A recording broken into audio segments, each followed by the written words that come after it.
straight cook the motherfucker.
What's good? What's good?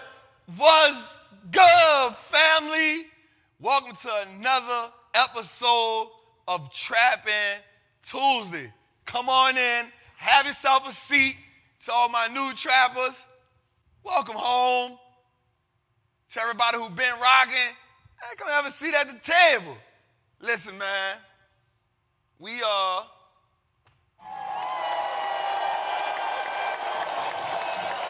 thankful for another week, man.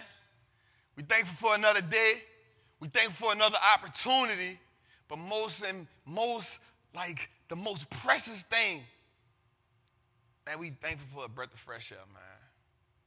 So I'm not gonna lie, man, like before I even get into it, I want everybody to do me a huge favor, man. Like, subscribe, and share.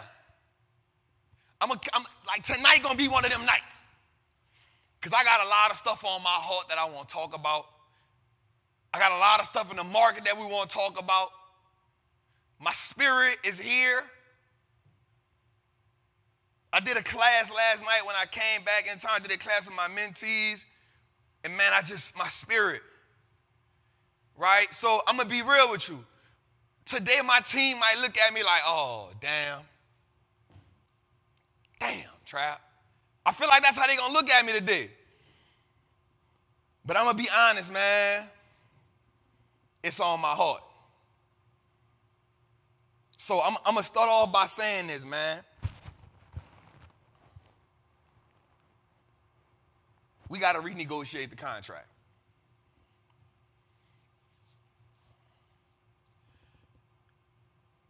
We gotta renegotiate the contract.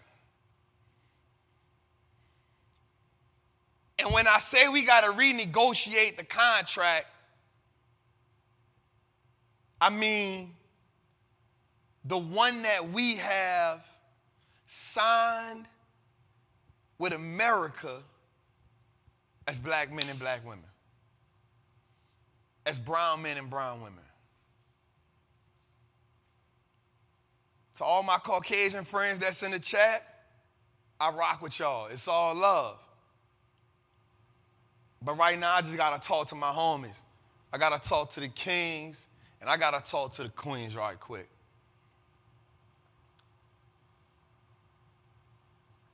As a culture, man, we have to put ourselves on a higher pedestal.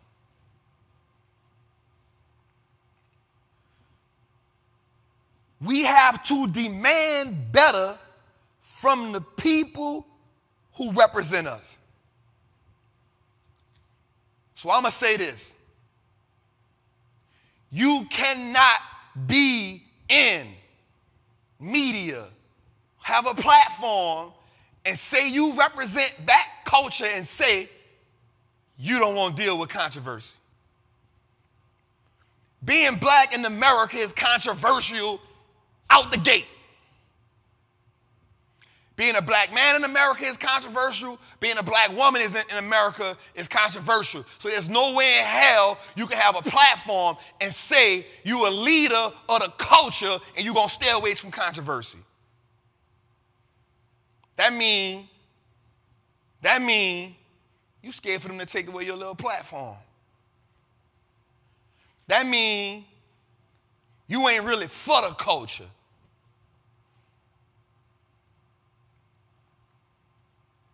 Ain't no way in hell with everything that's going on right now and you got a platform and you ain't talking about it. I don't care. And I ain't really just talking about Kanye and Kyrie. I'm talking about everything that's going on right now. Man, enough is enough. Listen, man, I love hip-hop music. But we tired of murder rap. We tired of murder music.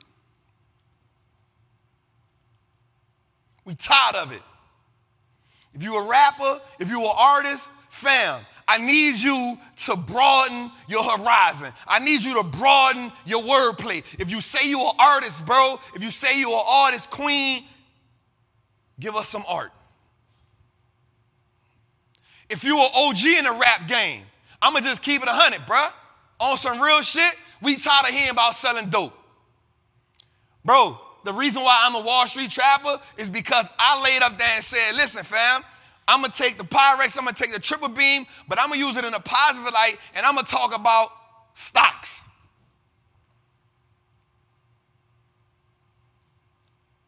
Bro, we got to set an example, fam. It's called programming for a reason. All of us come under the same programming. All of us come under the same rules. We saw the NWAs. Yo, we saw all the gangster rap music. Yo, there's big business in black men and black women killing each other, talking bad about each other, and dragging each other down, dog. So when we hear that type of music and we see an artist get killed, listen, rest in peace Offset, rest in peace Nip, rest in peace PNB Rock, rest in peace Pop Smoke, bro, rest in peace everybody we lost, bro. But check this out. We losing people in the hood every day. We losing fathers every day. We losing brothers every day.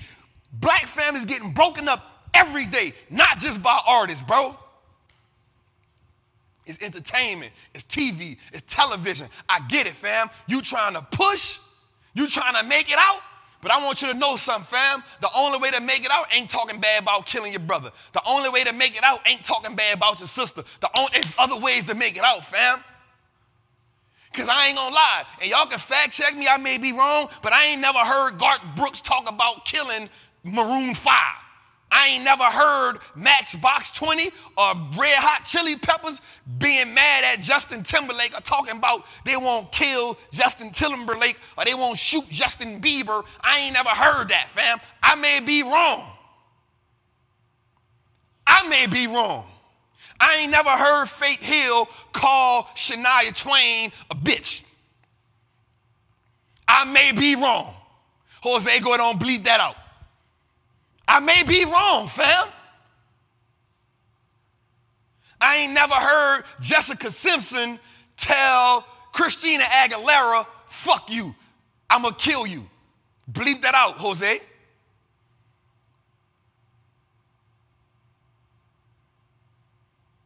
There's a better way for us, fam. I don't care. Y'all might don't like what I'm saying. I don't care. I don't care. But if you got a platform, and I'm talking to everybody with a platform, I'm talking about black media is important. So you may not have the Comcast and the Viacom, but bro, if you got 100,000, 200,000, 300,000, 1 million followers, your podcast in the top 5, your audio, your show in the top 5, fam, you need to be talking about how we can get better.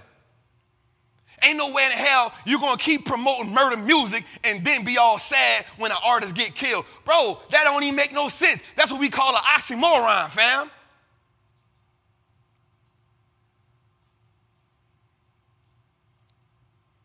That's what we call an oxymoron.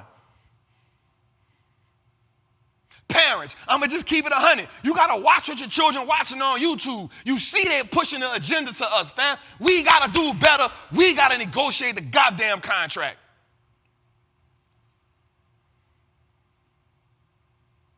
Ain't no way in hell, bro. I'm tired of that shit. We out here every day talking about building wealth, building wealth, building wealth, building wealth. How the hell we going to build wealth if we keep killing each other, fam? How? I just want us to understand that, like, I'm just keeping it real. Bro, like, so let me talk about this for a second. Bro, I ain't even gonna lie, man. I don't agree with the stuff Ye saying about George Floyd. I don't agree with the stuff Ye said about, like, White Lives Matter. I don't agree with that because it hit different. But check this out. The other stuff he's saying is true. So here's what I want us to do. It's so easy for us. I see so many people say, bro, I don't care if nobody don't like me when I say this. Bro, it's so easy for us to hang on us out to dry. But I'm going to just keep it real, bro. White America done killed us, told us way worse shit than that, and we ain't canceled them yet.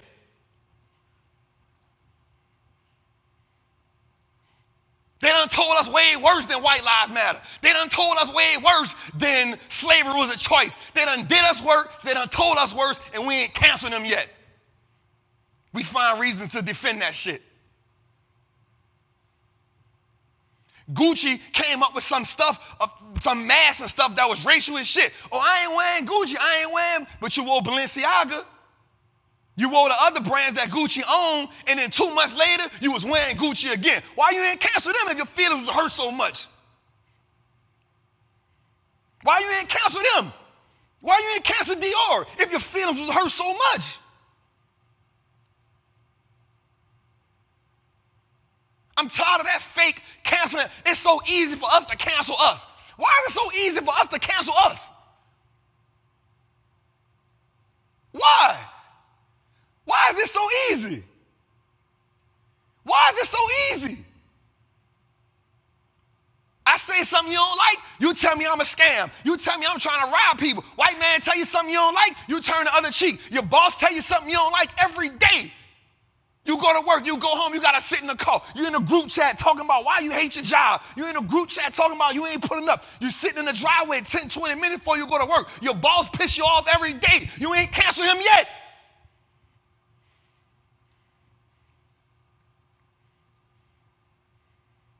What's the problem? What's the problem?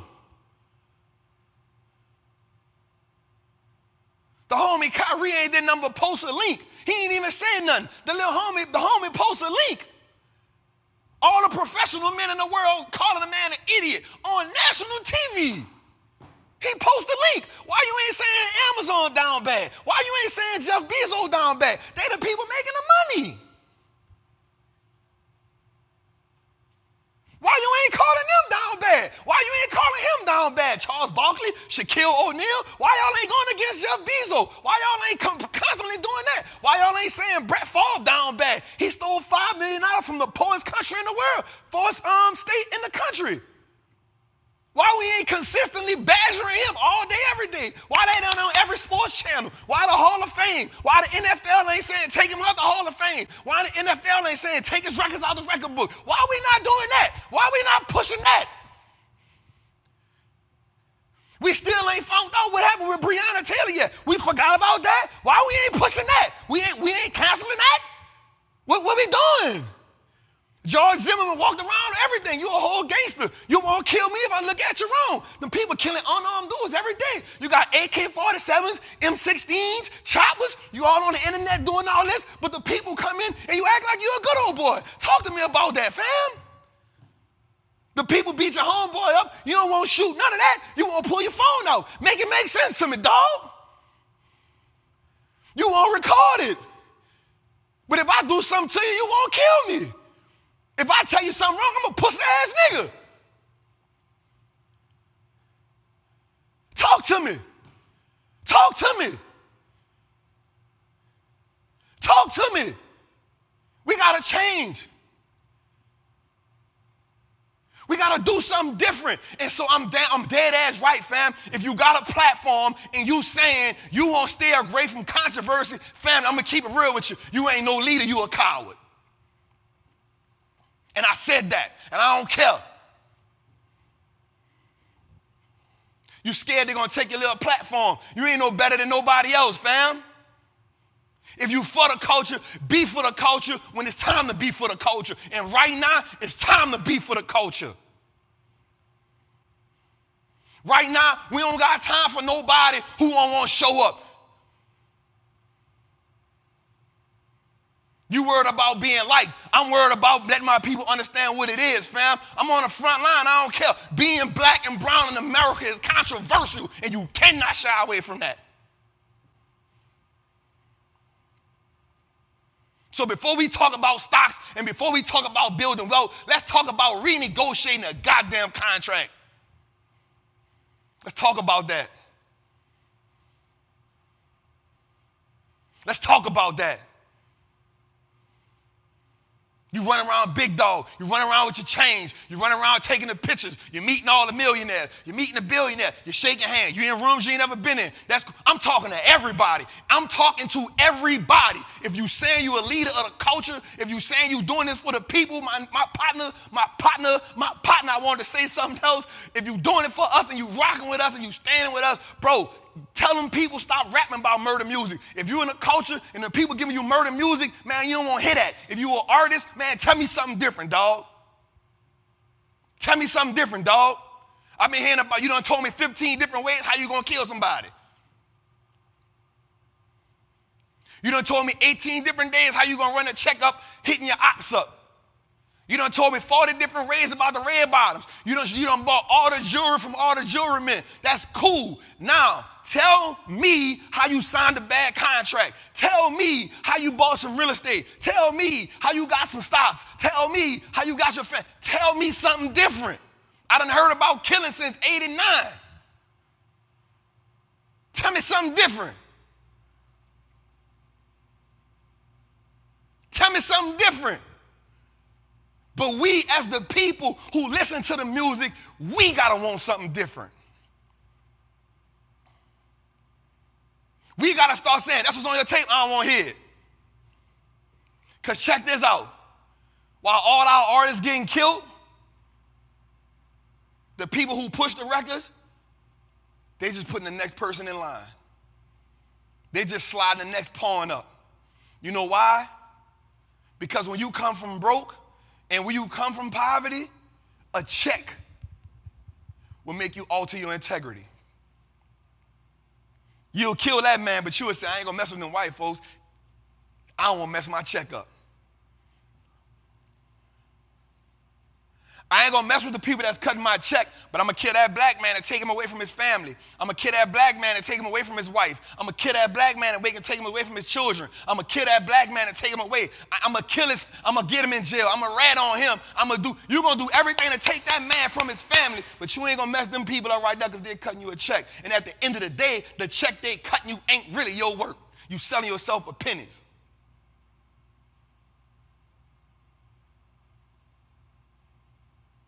So all I'm saying is, bruh, sister, queen, we got to renegotiate that contract.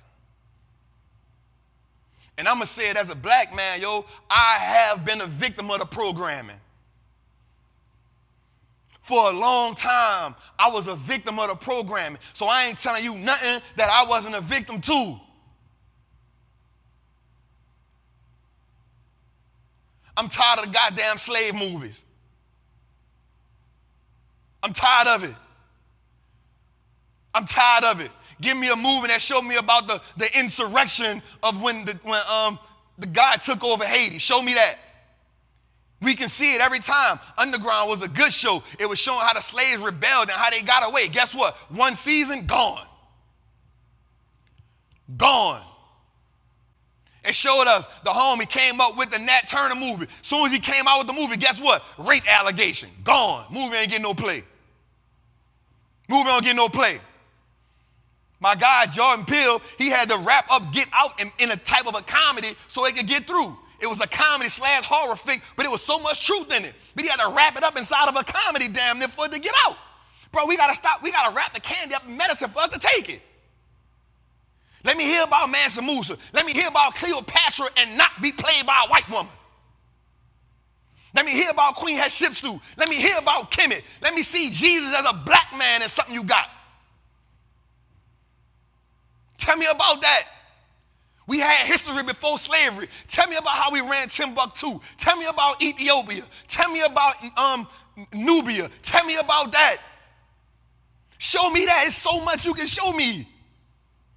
Don't keep showing me no goddamn slave movie.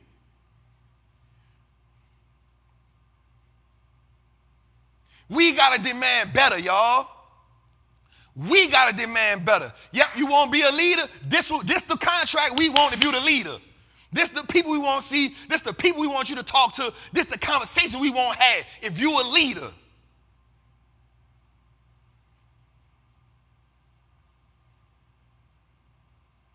I don't care about the pictures you taking no more. I don't care about who you in the room with.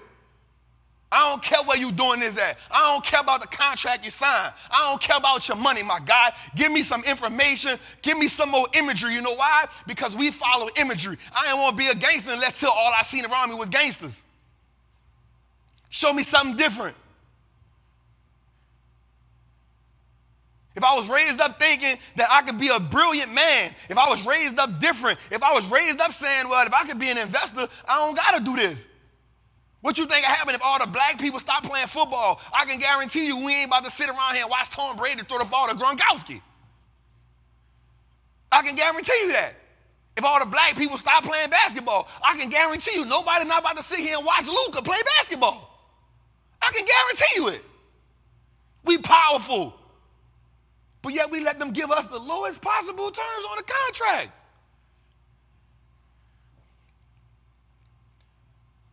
Exposure. We got to make them give us different imagery. We got to make them have different conversations with us. If we settle for the crumbs, we're going to eat the crumbs.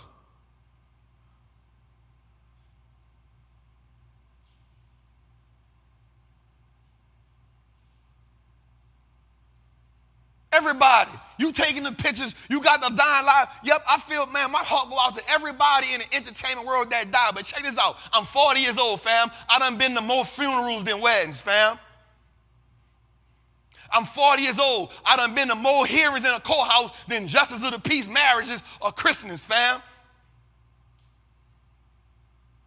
And I ain't know not one rapper or nothing until I got older. So everybody who I saw dying around me was people I grew up with. That's trauma. So I got to live the trauma, and then I got to get on my headphones and hear the trauma, and I got to get on the TV and see the goddamn trauma. So you know what happens to me on the backside of that?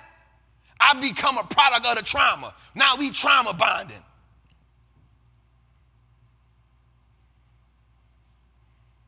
We got to demand that the people who say they leaders, we got to demand that the people who we rocking with, we got to demand that they're doing the right thing, y'all. But we got to also, bruh, we got to stop cutting our people off and canceling our people the minute they do something we don't like. Because I'm going to be real with y'all, man. Ain't none of us perfect. All of us done said something that somebody ain't like. We just wasn't famous, so it wasn't out there like that. All of us done said something where somebody could cancel us. We just wasn't famous enough. We ain't have enough exposure on us for the culture to cancel us. Bro, we got to stop canceling ourselves, canceling each other like that, bro. Cool, you don't agree with what Kanye said, bro? All right, cool. Don't cancel him out like that. Bro, we know he going through something. Man, let's talk to him, bro. You tripping right now, fam. Man, come sit your stupid ass down. You tripping right now. You feel me? Like we don't show each other no love, no compassion, but we show the oppressor all the compassion. We show the oppressor, we show the person who blatantly told us they don't rock with us, who blatantly, listen, check this out, man.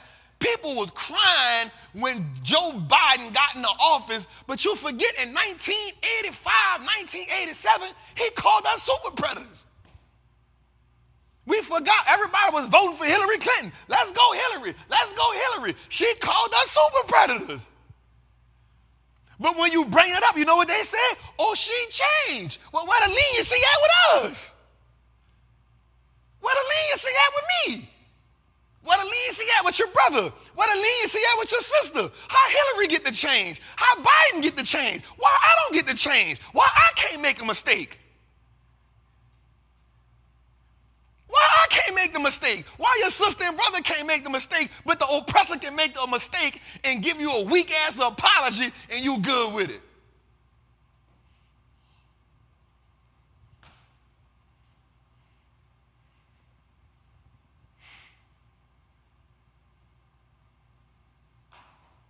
We let Joe Biden say stupid stuff to us like, if you don't vote for me, you ain't black. Man, you should, what the hell? How we let that ride? How we let that go?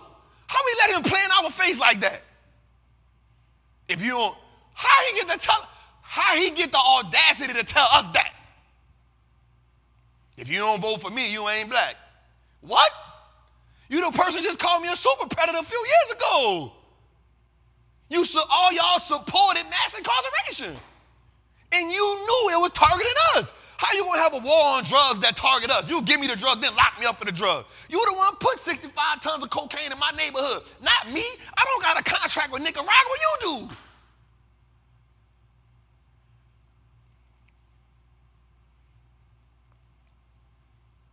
How?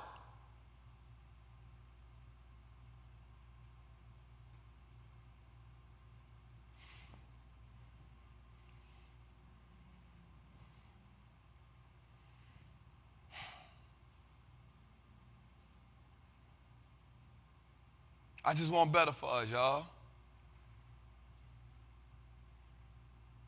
We deserve better.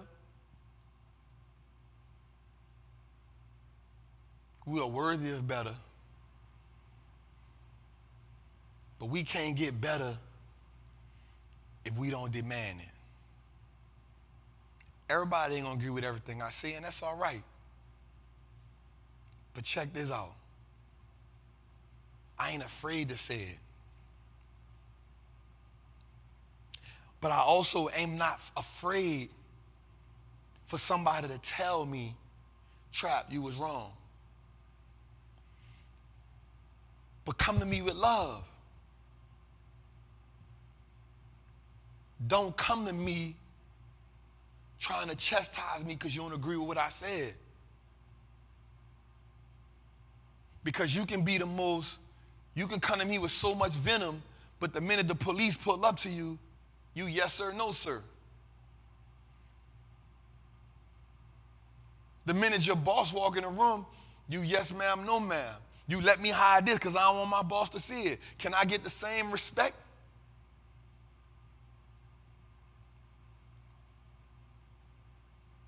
Can you chastise me out of love? Instead of chastising me to belittle me? I'm okay with being wrong. I'm okay with not having all the answers. I'm okay with not even being right. But I would sure love it when my people come to me and talk to me out of love. I'm going to say this right quick. Timothy Davis. Say, Dave, they got a dude named Timothy Davis in the chat. Block him and get him out the chat. I don't care, man. You don't got to be here. I ain't asking nobody to be here, fam.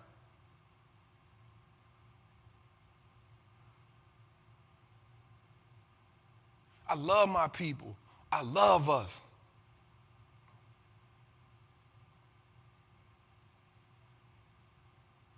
We got to be better. We got to demand better. Jose, let me get some water, bro. Let's go, man. So, man, I thank y'all for letting me get that off my chest, man. You know what I'm saying? It's one of them weeks. You feel me? Enough is enough.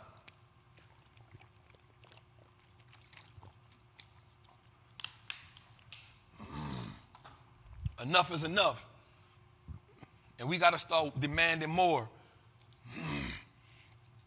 we got to start demanding more. All right, man, so this week, man, we got a lot of stuff to talk about, man. Thank y'all so much for tuning in to a dope episode of Trappin' Tuesdays, man. Listen, man, do me a favor, like, subscribe, hit the like button, subscribe to the channel, and share it with somebody, man. You know what I'm saying? Let them know, man, Trappin' Tuesdays, we back in full effect. Man, London was a vibe. Paris was a vibe. I love the representation of what we did. Shout out to my homie, Rashad. He got me in a suit, man. He made Trap go get a tailor-made suit. I had to go get that thing tailor-made. Look, and I'm going to keep it real with you. In my mind, I said, I'm going to come out with the suit on, and then I'm going to bring Ian on the stage. Once Ian come on the stage, I'm going to go off. I'm going to take the suit off and throw my Wall Street Trapper attire on. This is what I do. I put that goddamn suit on. I said, well, this thing look good. I said, well, this thing look good. This thing look real nice on me. I'm in the hotel. I'm like, ooh, rock boy in the building tonight. So definitely, man, shout out to my brother Rashad, man. Thank you so much for inviting me to do that. Thank you so much, London, UK, for the love. Man, the love was amazing. So I just want to thank everybody for that, man. So check it, man. Y'all already know, man. So this week, we got a lot to talk about, but we going to start off every week with the Trapper mantra. Dave, put that thing on the screen, man. Screenshot this. Let's go, y'all. I am a certified Wall Street Trapper. I am confident in my ability to make great investments. The stock market is a machine that prints money, and I am more than capable of operating that machine. Not only will I free myself, but my family will eat for a lifetime based on the information I apply today. I'm a money maker and a wealth builder. Today, I break all the chains that anchored me to the poverty mindset. My ancestors will smile because I have turned our last name into an asset. My family's purchasing power will increase indefinitely. Today I make the declaration that no longer will I be a slave to money. No longer will the generations behind me inherit lack. No longer will I submit to selling my time for money. I am a first-generation millionaire. I am the architect of my family's legacy. I am a certified Wall Street Trapper, and Wall Street looks like us now. Hey, man. Let's get a round of applause for that, man. Let's clap for that, man. Let's go, let's go, let's go, let's go, let's go, let's go. How we feeling? Listen, man, like, subscribe, right tag somebody and tell them, yo, Trap on it today, man. I love y'all so much, man. Thank y'all for coming each and every week, man. Let's get to the business, man.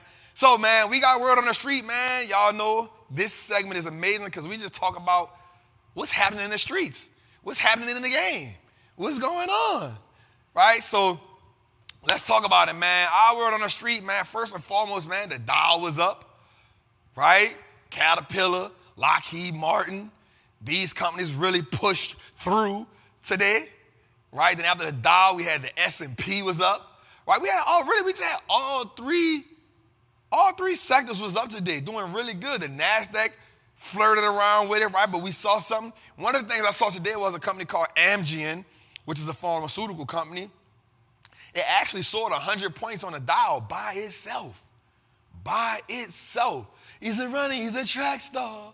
He gonna run away when he gets hard. All right, bet. So, man, let's have a heat check. So we saw the green today. Listen, we've had a few green days back to back. So here's what I want you to understand, too, though. Again, inflation is still a thing. And I want us to understand that these rallies happen, right? These rallies happen. We got down to about 34.84. Now we back up to 3,800, which is on the S&P. Those are basis points, so we back up to that. That's okay, right? So let's look at this heat check. So today we had 1.3 million calls That's a lot of calls. That's a lot of people being optimistic. That's a lot of people feeling, hey, what's going on here? A lot of people feeling good about this. Now, here's what I want you to understand. Remember we talked about the market going through these runs periodically, but then we also talked about how the market performs during midterm elections. Remember, episode 10, 11, we talked about how the market performs in midterm elections. We talked about October always being, first and foremost, Jose, we told them October was a bounce back month from September.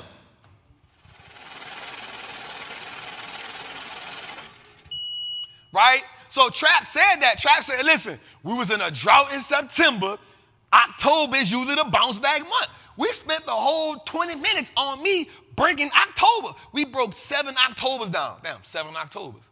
We broke 7 Octobers down.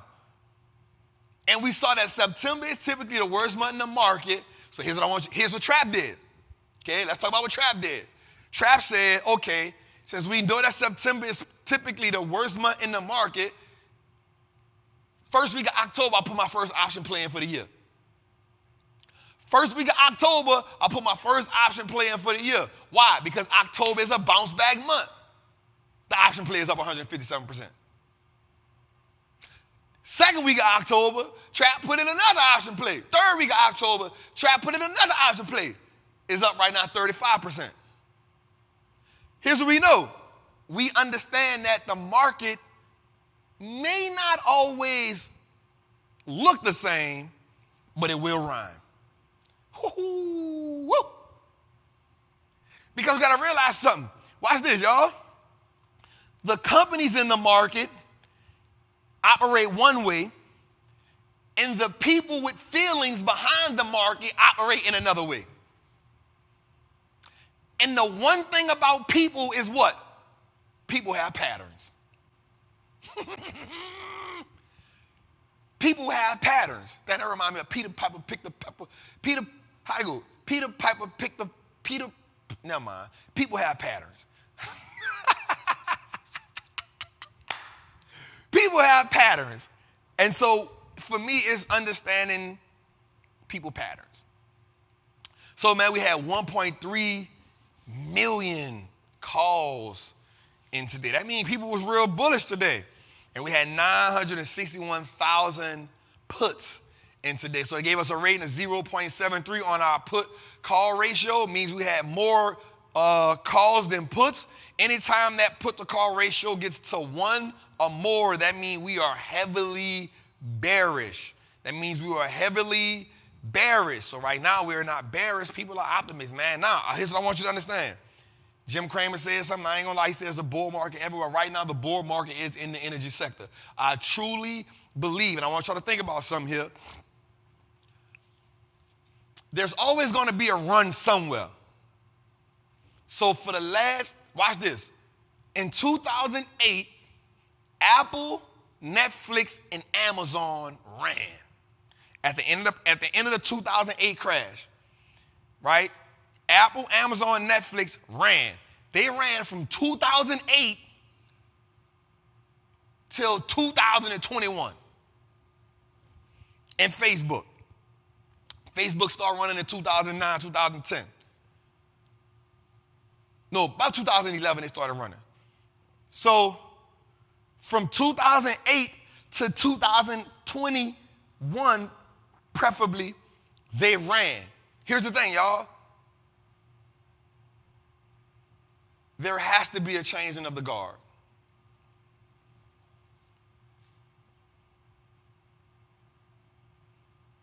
There has to be a changing of the guard. Now, am I saying that these companies aren't still great companies? No, I'm not. What I'm saying is, here's what we're going to learn. Let's pay attention. Watch this. I want you to really write.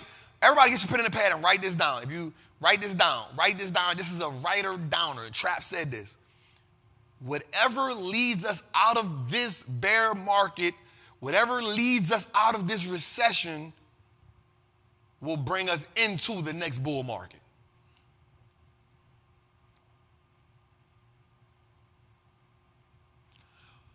And it is always that way.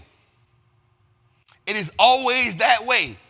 whatever leads us out of the recession, whatever leads us out of the bull market, always takes us into the next run. It has never failed. It has never failed. It has never failed. So think about this. From 2008 to 2022, Apple, so it's Apple, Amazon, Netflix, a company called Enphase. There's a few companies that really just took off. They did great numbers. They went crazy. Go check the stats. Those numbers, they took us out of that bear market. That's what led us out of that recession. Before that, it was Sears, it was Sears, it was, damn company name, General Electric. These were the companies that led us out of 2000. Whatever leads us at the end of the recession usually takes us into the next great run. We have to pay attention to what's taking us out of this, what's carrying the market right now. So watch this. The energy sector is the second to the smallest sector in the market. Watch this. But right now, it's making up 27% of all of the profits in the market right now. If you take away the profits from energy, the S&P wouldn't be down 20%. It would probably be down 30%. If you take away the profits from energy is right now bringing us to where we got to go at. Now, you do what you want to do with that information. Let's go. All right, man. So listen, man, let's look at the top 10 industries, man. Consumer discretionary is down. Consumer staples is down. Energy up today. Healthcare up today. Industrials up today. Materials up today. Real estate is up today. Information technology is up today. Communication services is up today. And utilities are up today. So everything was up today except for consumer discretionary. Let's go, man. Shout out, man. We got 1,000 people in the chat. Let's go, man. Shout out to everybody, man, that's in the chat. We got 1,000 people in the chat, man. Let's go, man. Now, the reason why I'm going to talk about this today is great because Disney reported earnings today. Now, they missed. They missed on earnings. They missed on revenue. But check this out. First of all, let's do this for them. Where my flush at? Where my flush at? Jose, you remember my flush? Oh.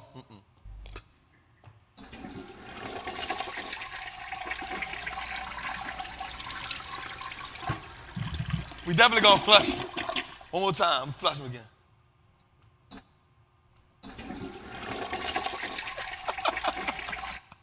We definitely gonna flush him, you feel me? So Disney missed earnings, they missed revenue today big time. But check this out. Disney added 12 million subscribers. Now, that's across all platforms. So you're talking about they added 12 million subscribers from Hulu, ESPN, and Disney+. 12 million subscribers that took them up to 235 million subscribers. Now, here's the thing about Netflix, right? So Netflix was the leader. They had 235 million subscribers. They was the leader. I know Netflix feeling like this right now. Y'all had to gang up to beat me. Netflix like y'all had to gang up to beat me. It was me by myself. Gee, they had to gang up. They had to put you had to put everybody together. Y'all had to gang up to beat me. You couldn't handle me one-on-one. So it's something to pay attention to. Now, here's the dope part about Disney. Disney is adding, they're about to price increase. Disney is about the price increase. You feel me? So we got to pay attention to that. Now, they missed earnings and they missed $1.7 billion on the direct-to-consumer part of their business. $1.7 billion on the direct-to-consumer part of the business, that profit fell as well. So this was a really bad quarter for Disney. But this has been the best month for Disney in 2 years. This has been the best month for Disney in 2 years since 2020, but it's been the worst quarter for Disney in a long time. So they did add 12 million subscribers with Hulu, ESPN, Disney Plus, making them now, the number one, have the number one subscribers out of all channels. Now, here's the thing. I'm not mad at Disney for what they're doing, because remember, last year they did have, I want to say, 5 big movies that came out. They beat the box office up last year. You know what I'm saying? They beat the box office up last year. And so we talking about Wakanda Forever. We talking about some stuff coming on. So I'm definitely interested in seeing what's going to happen in Q4. But I'm also interested in seeing what Netflix does, because we watched them surge. We watched them fight back. We watched them add another 2 million subscribers this quarter. We watched them have a great quarter because of the ad business. And investors are really excited about Netflix adding the ad revenue portion to their business. So I'm definitely excited to see what Netflix is going to do moving forward. This is real interesting to watch. Let's go, y'all. How y'all feeling, man? Everybody feeling good? Good. All right, so I got a question. Are the big dogs still fighting? Now, here's why I asked this question. Yes, Apple, Amazon, Microsoft, Tesla, they are all down. But watch this. Bear markets don't typically bottom until the big dogs fail. Watch it, y'all. So a lot of people want to say, Trap, where is the bottom? Now, no one can typically, like I said, one man predicted the bottom, he passed away. He predicted the bottom in 2009 on national TV. He said, this is the bottom. And then the next day the market, zero time, one gone. That thing ran. From 2009, that thing ran.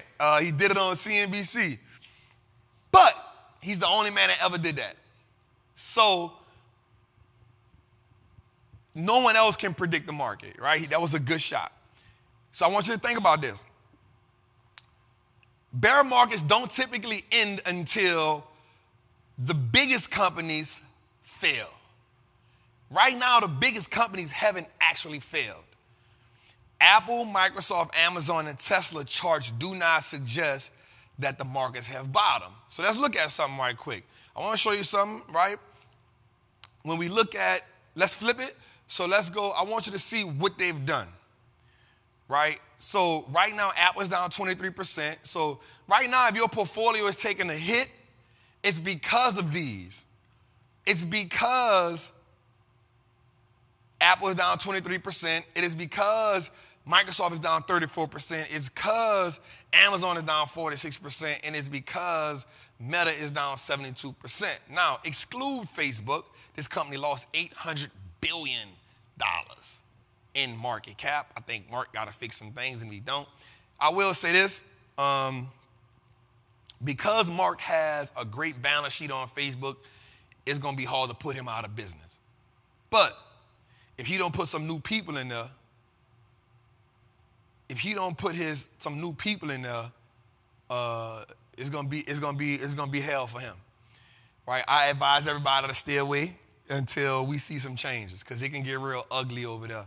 I bought it at 126, like maybe a couple years, 3-4 years ago, and I'm like, God damn, bro, you know what I'm saying? But these companies, Microsoft, Amazon,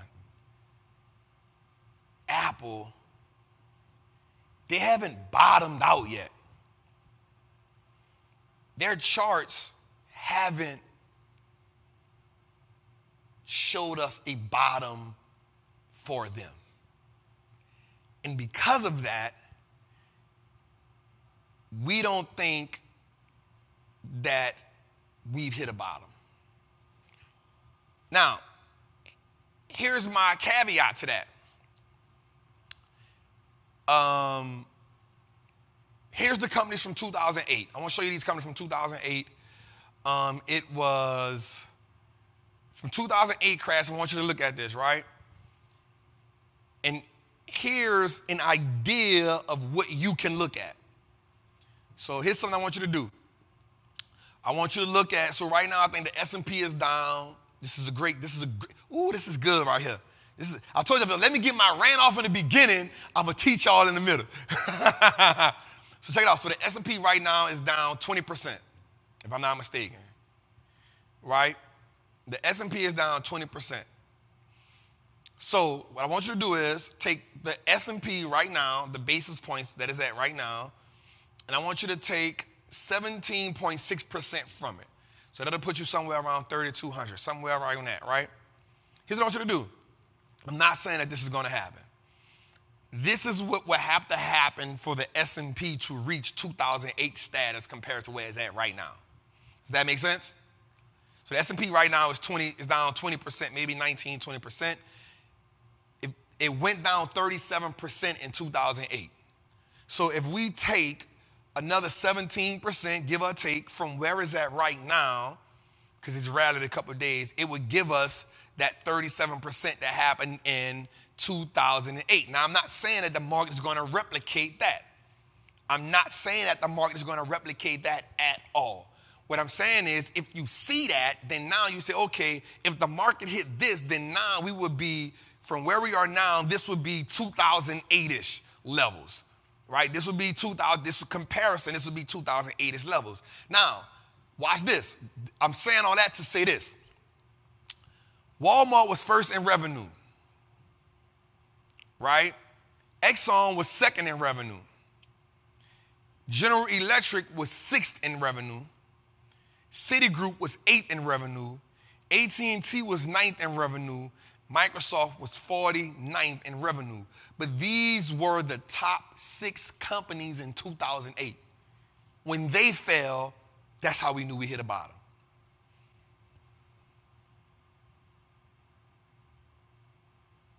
You feel me? Listen to me again.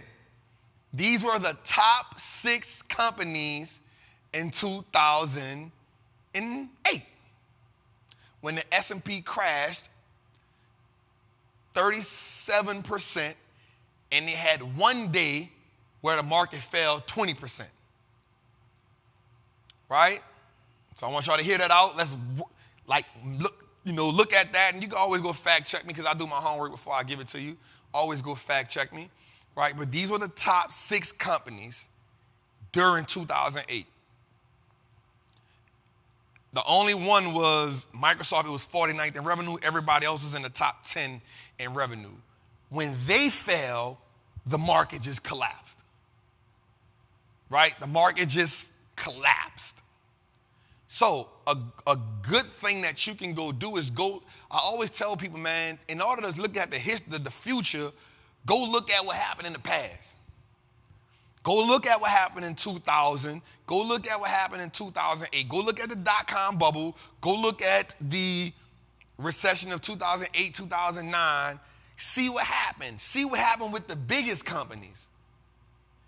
Right? See what was the attitude, what was the performance during the biggest companies, and now say, okay, let me look at what's going on now. What happened with the biggest companies? Because think about it. Like our biggest companies are still actually performing pretty good. The earnings are being adjusted, but they still performing.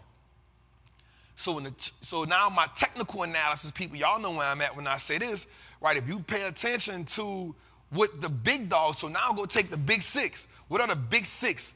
Revenue-wise and cash-wise, what are they doing right now? What are the charts telling us right now? And then we can see how close are we to a bottom. Now, what I'm doing right now is just painting the picture for you. I'm not saying exactly this is going to happen. So don't go say Trap said the market's going to go to, the S&P going to go to 37%. It ain't go to 37%. Trap, you a scam. You're lying. Don't go do that. We just talked about having compassion. We're just talking about coming to me with love. I love y'all so goddamn much, man. Let's go, man. How y'all feeling tonight, man? This is an amazing night, right? So, one of the things I want to talk about too is cash king? This is always a topic, right? So, sometimes you'll hear me say cash is trash, right? Because of how much debt the market has. Right? Look, somebody say you lying. I love you too, Shannon. Sharon White. Right? So here's what I want you to do.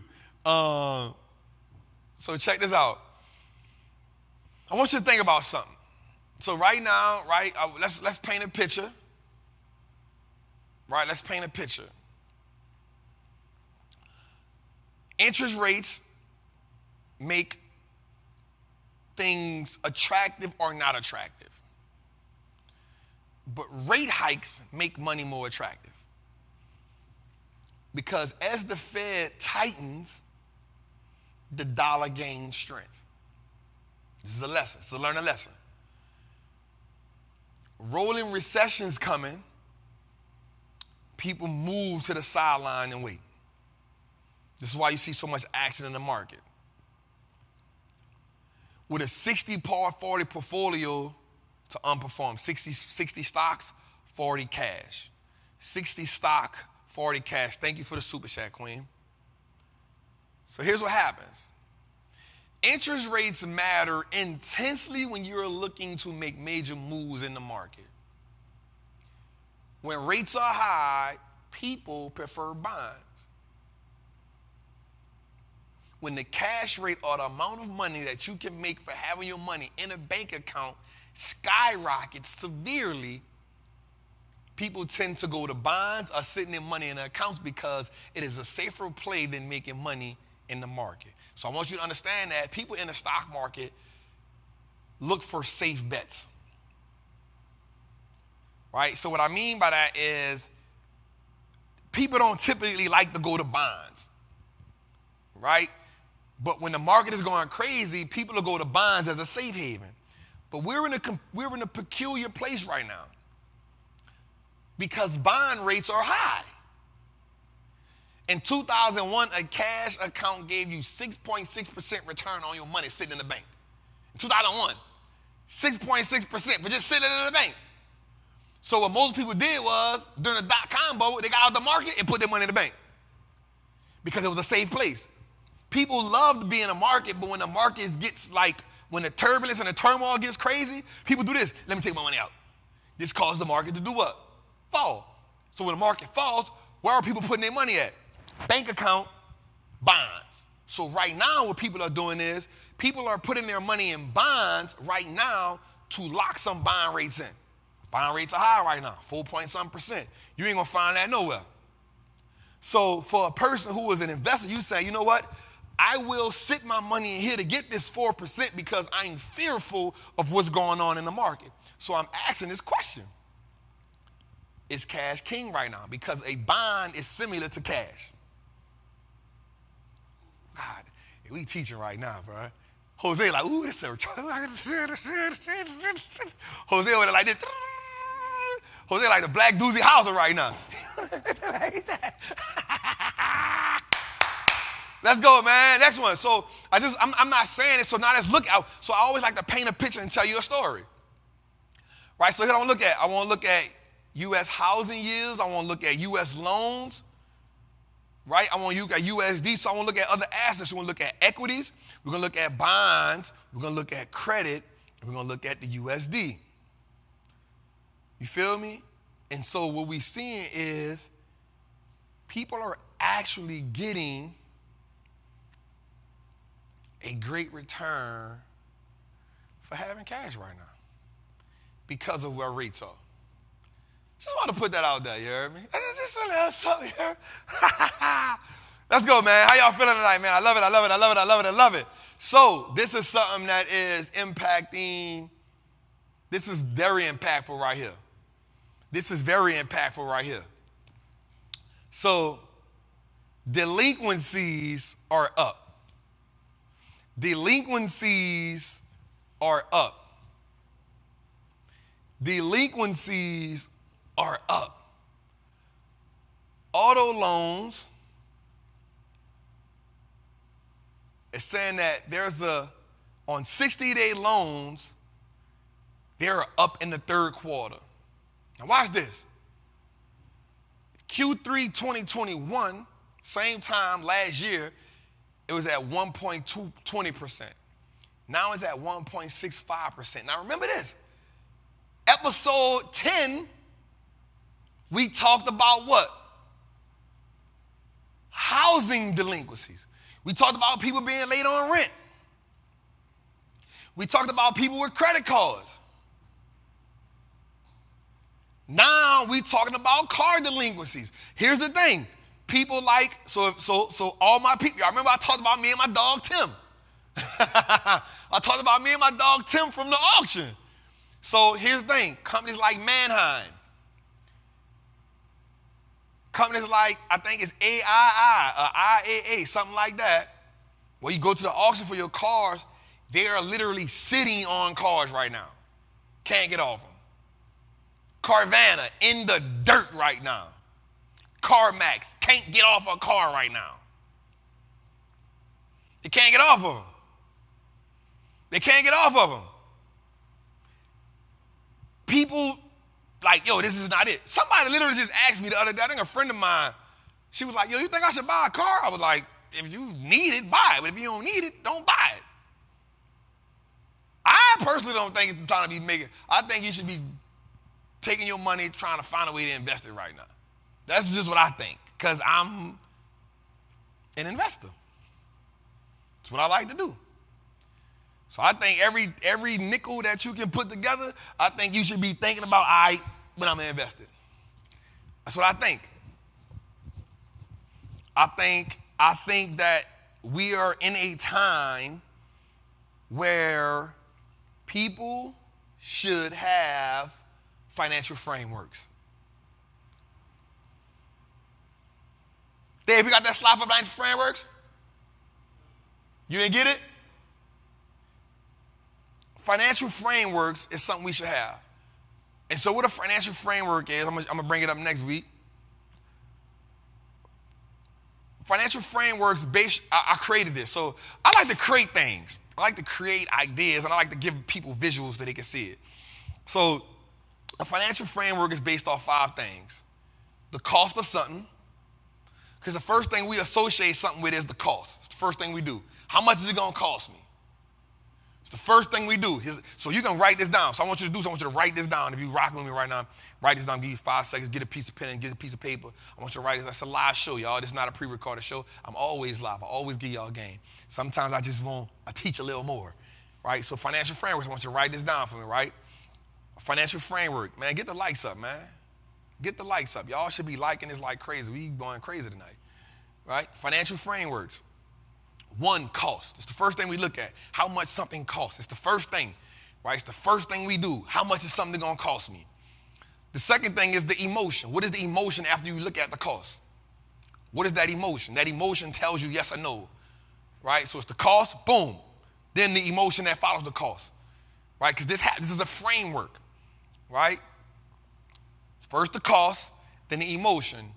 The next thing we look at is what is the alternative? There we go. There we go, Dave. Stop playing. Stop playing, Dave. Stop playing. My team, we on it. Right? Throw that on the screen so they can see that, man. Stop playing. Right? Snapshot this. When you put it up there. So the first thing is the emotion. The second thing is the cost. The third thing is what is the alternative? Right? This is a framework I'm giving y'all right here, right? These are a financial framework. This helps you become a better investor, and it helps you really put your money together the right way. So what is the cost of something is the first thing you look at. The next thing is the emotion you put into it after you associate with the cost. The third thing is the alternative, because you ask yourself, bam, what is the alternative? Like, what is the other thing I can get? If I don't get this, what is the other thing I can get? You always do that. These are the first 3 emotions. These are the first 3 psychological things that go through you. What does it cost? What is the emotion? Boom, what is the alternative? The next thing you go through is this. What is the risk?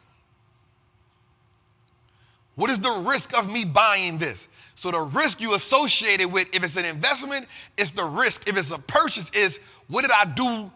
Like, how many hours did I have to work to do this? Right? So what is the risk of me making this purchase? The next thing that goes through is the reward. What am I getting from it? And the last thing that goes through you is the regret. And that's why you come up with YOLO. That's why you come up with snapshot. It's all good. Take a picture of it. Matter of fact, share it. I want you to share it. So the regret. So I came up with, this is mine. I created this.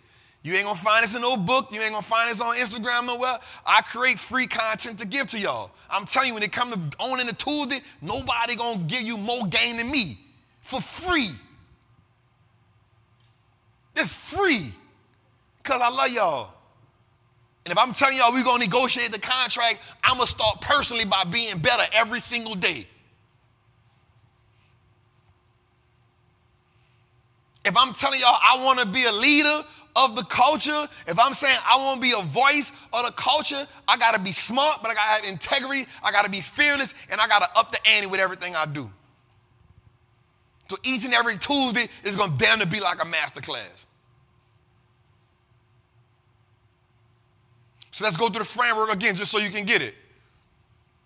Right? And these are things that help us become better, y'all.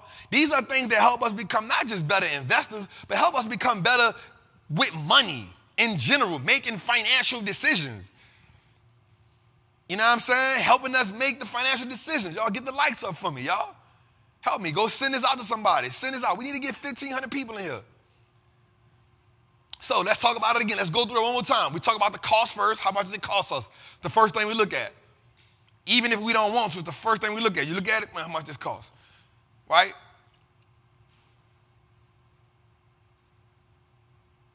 Next thing we look at is the emotion. Once we put the cost, we put the emotion to it. Boom, damn, how do I feel? How did this make me feel when I look at that cost? That right up, those two off the gate gonna make you say yes or no. The next thing you think about is what is the alternative? If I don't do this, what can I get? You know, if I don't buy this, I can buy that. And then the next thing is the risk. What is this? What is the risk in me buying this? Right? What did I give up to buy this? What did I have to do to get the money to bid this? And what happens, right? The next thing is the reward. What is the feeling? Most of the time the reward is the gratification that you get from buying it. How people gonna see you. They're gonna take it on Instagram. You know, how I'm gonna look at this car. What is the reward for buying that house? What is the reward for, making this investment? What is the return or what is the reward? You can have reward and return as the same thing. What is the return on the purchase? And the next thing is the regret. Now, regret can be the emotion, but the thing is we always feel the emotion, the regret or the joy still is emotion after we make the purchase. Whatever it is, stock, investment, whatever. There's always something, a feeling come after. Ding. Once you done swipe your card, the receipt come, you put it in your bag, you walk, you thinking something right there. You thinking, damn, I shouldn't have bought that. It's too late. I'm gonna wear it and put it up. You all right? Go chill, Stan. Go chill. Get off that chair. Get off it. Get off it. Get off it. Sit down. Go sit down. Go. My daughter, y'all, chill. Jose, cut that out the audio. Listen, man, I be daddying, y'all. Y'all tripping. I be daddying, y'all. Where your iPad at? Go get it. All right? And then the next thing from that regret is, what do you feel from that? All right, so let's go, man. Let's get back to y'all. Take a snapshot of that. Y'all move forward, man. All right, next thing, man. So as we look at growth, I want us to look at something, man. Right? So Verizon is in the telecommunications space. This is down. Communications. These are the laggards right now. Communications, right? Communications. Next, technology. Adobe down 4. So communication, these are the 3 biggest laggards right now. Communications, technology, and consumer. These are down right now. Consumer discretionary to be exact, right? Now let's go to what's winning. This is November. Here we go in November. Now, we're looking for cyclical value. This is what's leading us. Energy, ExxonMobil up 85% year to date. CF up 48% year to date. Lockheed Martin up 37% year to date. So what we just looked at was we looked at where the laggards were and where the value was year to date. So from January, year to date means from January to that date. You feel what I'm saying? So I just want us to look at, and if we look at that, we can then look and see, okay, again, let's talk about something we said early in the show. We talked about something early in the show. What is going to carry us through the recession? What's going to carry us through? Got to pay attention to it. Let's go, man. Hey, man, I'm feeling good, man. All right, so we cannot not talk about elections, y'all. We cannot talk about that. So one of the things I looked at and I saw was prior to the election, the market probably gave us a 0.3% up. But watch this, y'all. The 12 months after the election, the market gave us around 16% on average. This is since 1962. So I like to go back. Again, I like to see what history tells me about the market. Right? I don't try to just come up and just, hey, this is what's going on. I got this brilliant idea. I don't like to do that. I like to come in and say, hey, let me see what's going on. What has periodically, systematically happened time and time again. So since 1962, the 12 months before midterm elections, the market is barely up, 0.3%, so barely.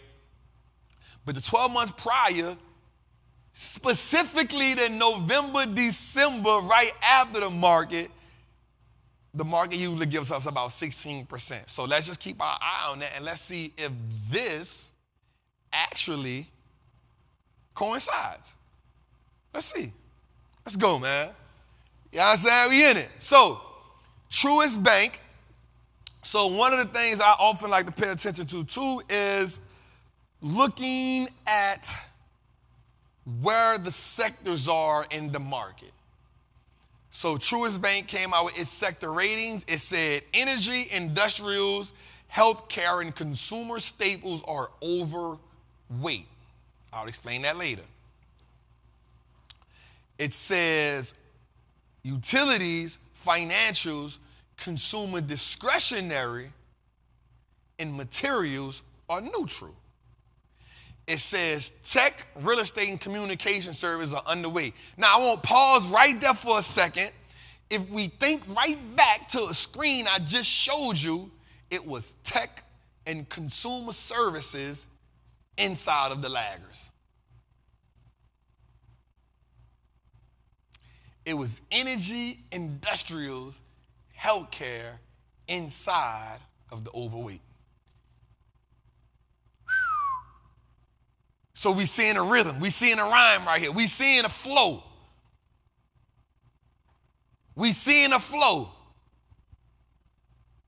All right, let's go a little further because I want to break this down because I want you to understand what overweight, underweight, neutral means, right? So overweight means that a stock or a specific sector is overperforming. I mean, it's doing really well. So it's overweight. When a stock or sector is neutral, when it gets a neutral rating, that means that the stock isn't negative, it isn't positive, it's trading or moving within a tight range. And then when it's underweight, it means that a stock or sector is losing value or it's poorly performing. Now watch this. And it is expected to perform that way in the near future. That's a clip, Jose. Overweight, neutral, and underweight. So now every bank will put out their ratings. Yo, boom, boom, boom. So Truist put their ratings out. Overweight, neutral. So now that's something we can pay attention to. Let's now start paying attention to what these banks and what these investment banks what are they looking at for their weightings? God, we cooking, man. Let's go, man. Man, like and subscribe, man. Let's go, man. Get the likes up for me, man. We definitely trapping, man. We should have about 1,500 to 2,000 people. We need to have 2,000 people in here moving forward. Next week, we need to have 2,000 people in here, y'all. Like, real talk. Every week, we come and giving y'all game. The numbers growing. I love y'all. Y'all got to start telling people to come through. Y'all got to tell people come home, man. Y'all can't hold the information to yourself. Tell the people come home. Tell them come rock with us, you hear me? Let's go. Let's build it out, man. All right, man. So let's look at the best performing stocks in the S&P 500. Just year to date. So year to date, again, means from January to now. Right now. So we got CF up 43%. We got Marathon up 46%. ExxonMobil up 49%. We got CTRA up 57%. We got Hess. I like Hess. It is a sleeper.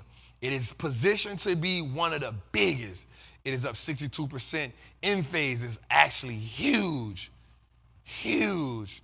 And Oxy, man. Warren, I think that, I'm going to be real with y'all, yo. I've been looking at Oxy for a while, and I just don't understand why Warren Buffett got this company like this. But I truly believe that this company just outperforming like this just because Warren Buffett owned it, bro. I kid you not. I kid you not. I truly believe that Oxy Petroleum is performing like this because Warren Buffett owned it. He owned a lot of it, bro. And I believe people just buying it because he got it. Because I looked at the fundamentals on this company, bro.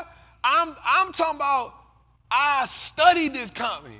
I'm like, all right, let me see what he see. Again, this is why he's one of the greatest in the world. Not me. But I don't see it. I don't see it. I don't see it, bro. But what we cannot deny is up 109%. So he saw something. He saw something, and he to go for a reason, bro. But I just don't see it, bro. I have studied this company. Like, I'm like, yo, what is it? But all I keep seeing every time I look at the 13F is Warren Buffett just bought some more Oxy Petroleum. I was like, why? And then before I know it, the goddamn thing is up again. Oh, well, let's go, man. It's what it is, right? So, but also in that, I want to look at the biggest companies with great dividend payout ratio. So the payout ratio is what a company is paying you out of profit. This is important because a lot of you always look for dividend companies. And so one of the things I want you to look for when you're looking at a dividend company is the payout ratio, right? You want to look at and see if the payout ratio, I don't like to be greedy, so I don't like my payout ratios to be over 60%, right? And so what happens is if it's not that high, but I definitely don't like them to be super low. Like Apple pisses me off because they got all that goddamn money and then they got that little bitty dividend. Apple, stop playing. You know what I'm saying? Stop playing. Like increase the goddamn dividend. Up the payout ratio, you man. They be tripping. So Microsoft has a 25% ratio. FedEx has a 33% ratio. Chevron has a 36% ratio. Home Depot has a 43% ratio. I actually own Home Depot. Starbucks has a 54% ratio. Johnson & Johnson, I would never own that company because they purposely gave people cancer. I don't care what nobody say. Has 61% payout ratio. McDonald's, with their real estate and burger selling ass, has a 66% payout ratio. And Coca Cola has a 78% payout ratio. Now, check this out. Let me say this. When it comes to McDonald's and Coca Cola, let me say two things. McDonald's is an interesting company. And people always say McDonald's isn't a burger place, it's a real estate company. That's a lie. McDonald's is a burger company. Real estate is the side business. Real estate is their side business. They're the #1 burger franchise in the world. Their marketing is impeccable. And if you go look at when McDonald's tried to consider themselves a real estate company, go look at how they failed in 2010. I'm lying, 2018. They tried to consider themselves a real estate company. That was an epic fail, and they went back to what worked. Now, what makes the real estate component of McDonald's work is this. They charge 22% over market value for their real estate. That's what makes it work.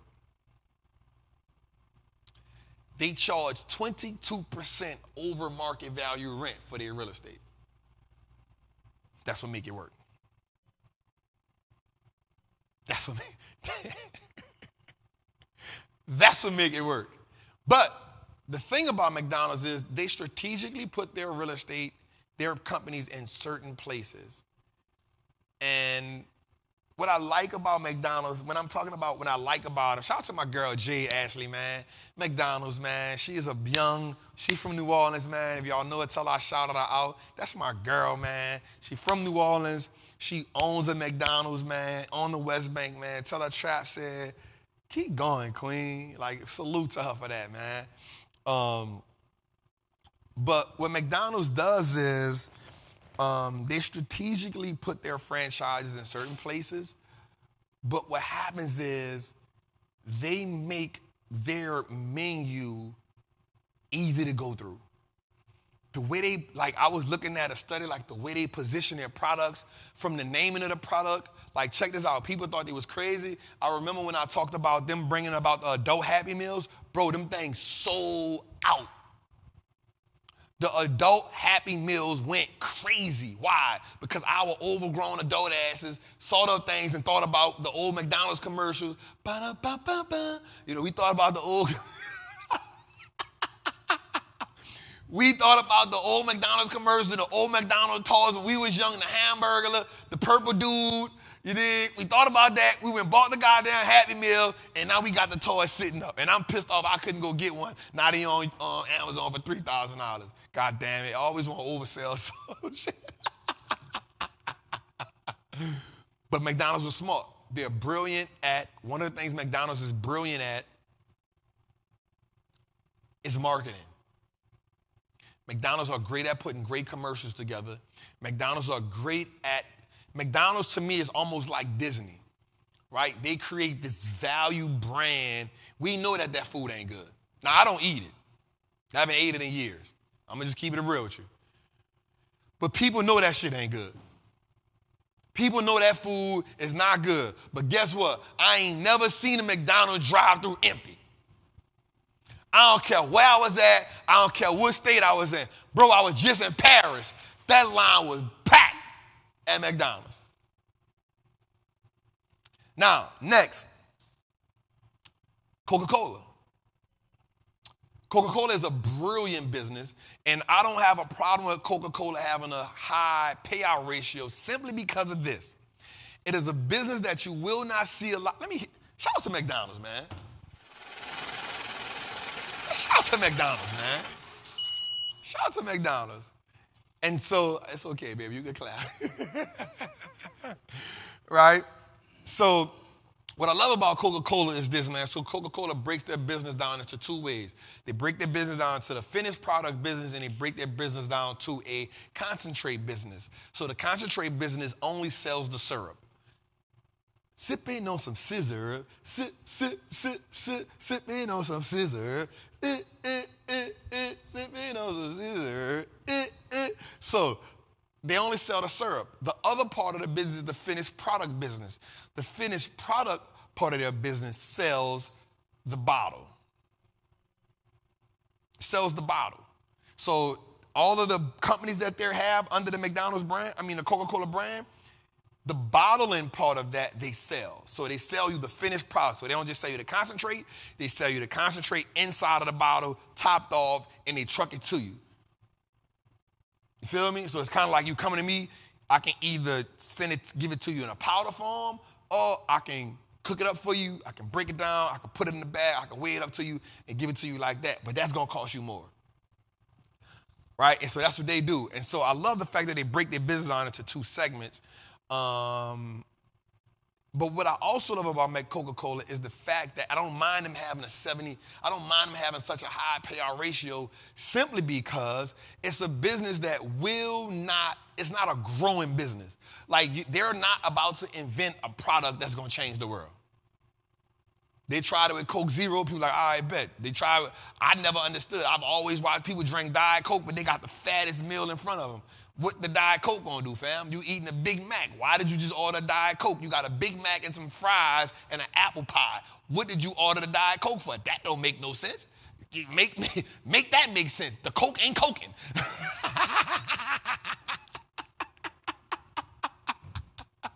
So, but I love that about Coca Cola because one of the things is they've managed to make their beverage brand the #1 beverage brand in all restaurants. So more restaurants have the Coca Cola brand than anything. But also when you go inside of a store, Coca Cola has the market share and the shelf space. So Coca Cola has the most shelf space when it comes to selling beverages.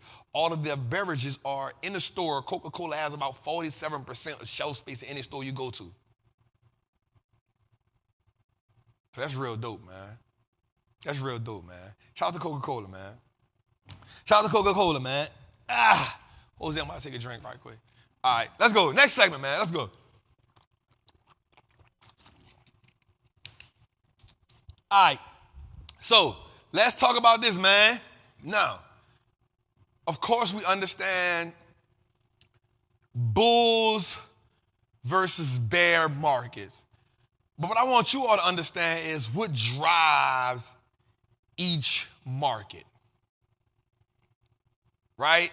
So in a bull market, low interest rates. Why? Because money is cheap. So low interest rate, consumer and investors have confidence. So right now, investors don't have confidence. Sporadically they do, but not the long while.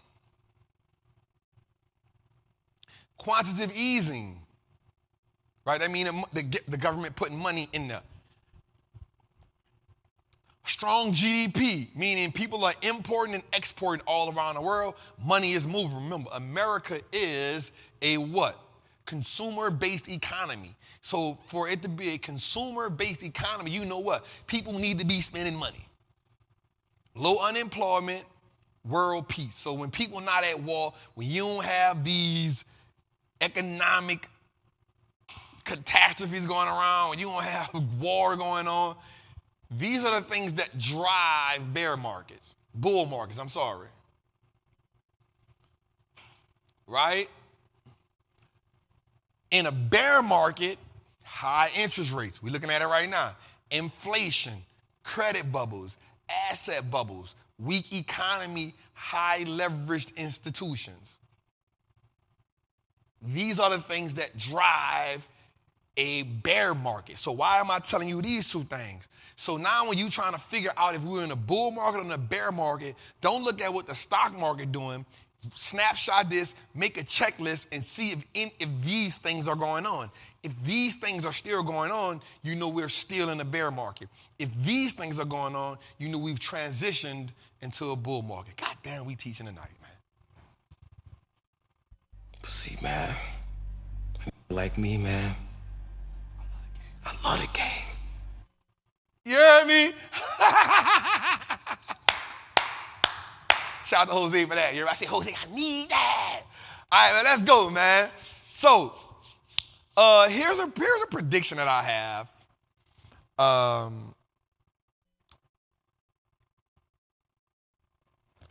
It's not what I'm saying is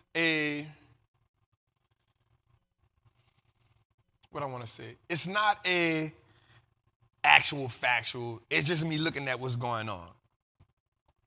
And when I look at what's going on, I'm saying in 2023, maybe around June-ish, this is my call. If we're going to be in a bull market, I see us being around 4,400 if we transition, but I don't think. So I'm always going to give you a case for 3. If we're in the bear market, I think 3,275 is around that range. If we stay in a tight range between now, I think we'll stay between 3,950. I think we'll be somewhere up in there. Dave, I think we also have one for Foxconn. We have 2 slides for that. I want to see that next before we go to that learn lingo. So I think here's my bull case scenario. Here's my bear case scenario. Here's my base case scenario. I still think that 3,200 is my price for the S&P 500. So when I tell y'all these price targets, this is me saying when you look at the S&P 500, when you look at those basis points on the side, this is what I think will happen. So I think if we get into some type of bull market, right, I think if we 4,400 is what if we tap 4,400, yo, I think we about to run. If that makes sense. I think if we tap 4,400, looking at what things say, if we tap 4,400, we gonna run. We gonna run. We tap 4,400.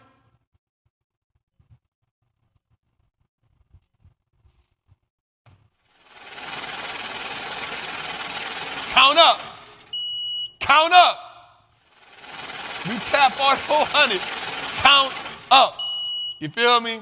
Base case scenario means if the market is just going up and down, it's trading this tight range, I think we'll go in between. I think 3,900, 3,950 be where we at. 3,200 is what I'm seeing, though, y'all. I'm not even going to lie. I think, that's my thing. We got down to 30. We got down to 34.85. I was like, ooh, we getting close, but I knew what October was, so I wasn't too sold. But I think 32.75 is my bear market case, y'all. So y'all can screenshot that. Y'all can hold me to it. I'm okay with that. Let's go, man. How y'all feeling tonight, man? All right, so here's something I want to talk about too, man, and I thought it was important. So this company called Foxconn, this was truly important. Once I saw this, like, oh, green light went off in my head. So the company is called Foxconn, right? So the company plans to invest $170 million in the EV truck maker Wallstreet Motors, ticker symbol RIDE. Now, the company actually was up to there about 7 or 8%, right? Giving the company some new capital to ramp up production. Now, here's the thing. With people seeing, because Tesla had to, I think we have a slide for that too, Tesla had to recall about 40,000 cars. Yeah. Tesla had to recall about 40,000 cars. So the thing about Foxconn is this, and this is what people don't know. I tell you, I just do research. So this is why it made a green light to me in my head, not to invest in the company ride, but just looking at how companies move. What people don't know is that Foxconn is the largest producer of manufactured electronics in the world.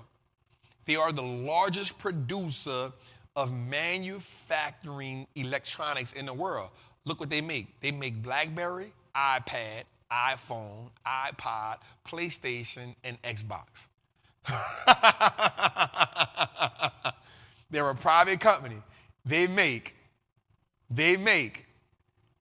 BlackBerry, iPod, iPad, iPhone, PlayStation, Xbox. They make those.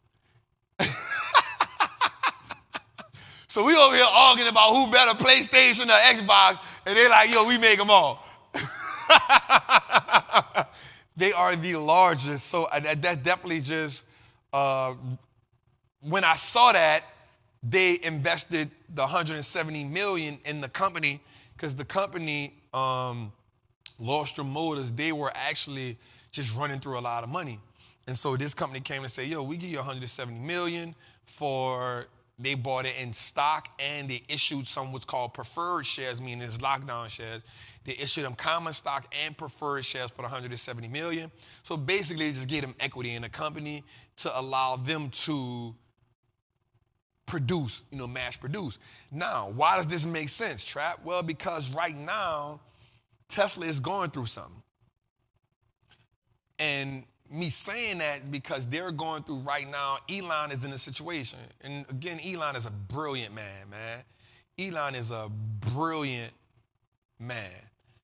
But him buying Twitter, I told somebody today, I think Tesla may go around 177 to 180. I think we'll see 177, 180 with Tesla. The reason why I say that is because right now Tesla is going through something. Elon may have to sell some more Tesla shares to do some of the things that he wants to do. So because he may have to cash out on some shares, that may cause uncertainty with investors. And it's not because it's not a company, it's not because he's brilliant, because sometimes Elon is an impulse buyer. Warren Buffett always said, he said, a fat wallet is the greatest enemy of an investor. And Elon has a fat wallet. He's the richest man in the world right now. What happens when you're the richest man in the world? You buy stuff for prices that you ain't supposed to buy that. There's no way he was supposed to buy Twitter at $54 a share. Here's why. The company went IPO in 2011. It IPO'd at $45. In 2022, the company ain't do a stock split or buy, none of that, and it was only at $47. So between 2011 and 2022, the stock only made $2, went up $2. It went down to 38, it fluctuated. So there's no way in the world he was supposed to buy for $154. Right? So he spent a couple extra $1 billion that he ain't had to spend, right? Because he won't do it, but you ask yourself this question. Free speech. He want to be able to say what he want to say. And I want y'all to pay attention to this. I want y'all to pay attention to this, y'all. The richest people in the world own platforms. The richest people in the world own platforms. Do what you want to do with that. He took Twitter, he made it private. He done already fired about, I want to say 300 people. Because here's what I want you to understand. And I want everybody to understand this when you invested in the stock market and you're looking at businesses. The interest rates that we are seeing right now happen, we won't feel those interest rates until Q1 next year. We're not going to feel them until Q1 next year. Because of that, everything will cost more. Now watch this. Watch this. Businesses will have to try to keep profits up.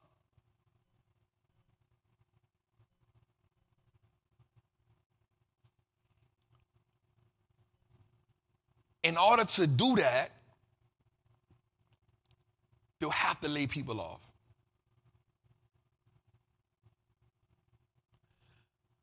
There's a few ways that you can increase profits. You increase the pricing, you cut back, or you fire people. Increase profits, cut back, or you fire people. Well, with the Fed hiking up rates the way they are,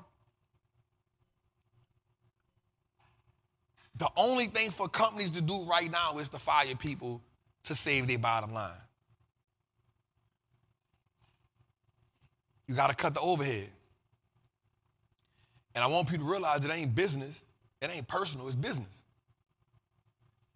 So this is why it's important for you right now to learn how to play this game.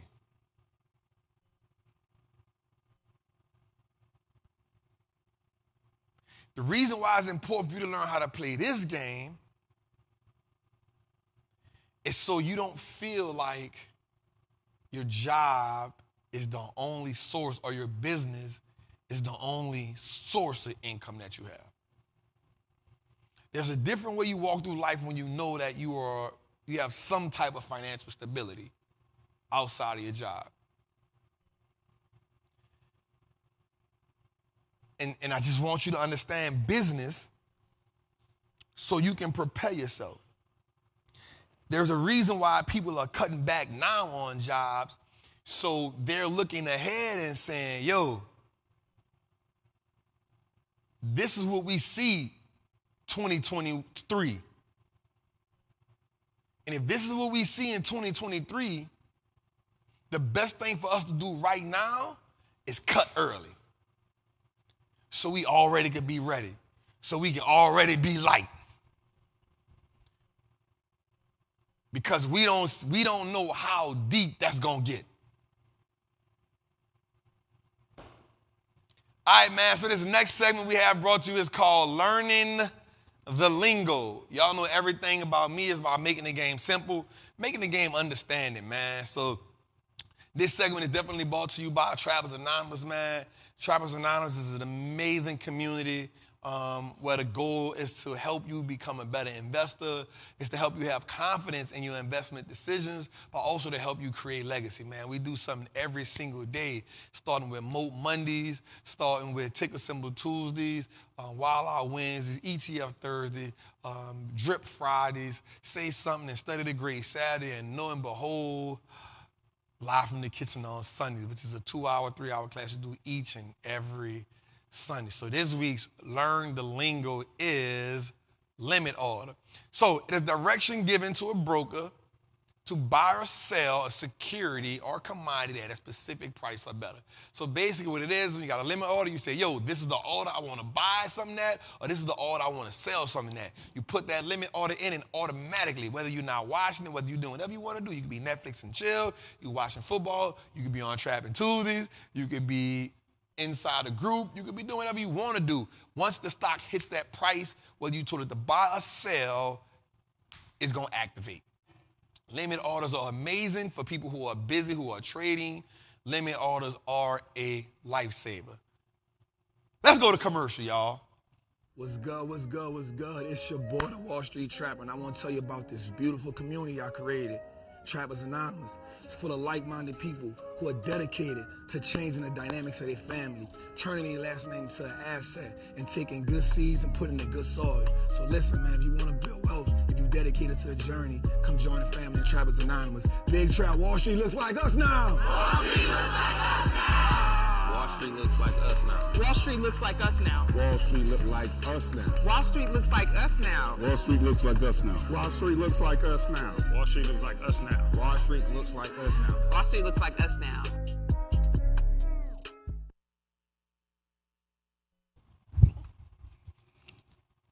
What's good, what's good, what's good? Just a little 1-2, man. Wall Street looks like us now. Let's go, man. I love that, man. Y'all know that came to me one morning at 3 o'clock in the morning. I was in my sleep. It's the last time I chewed some gummies. I said, I'm not chewing them gummies no more, man.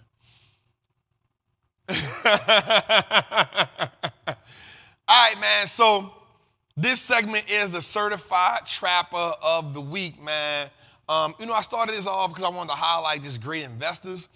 But then I said, you know what, man? There's so many of us doing so many amazing things in this world that truly don't get highlighted. And why should I wait till February to highlight us?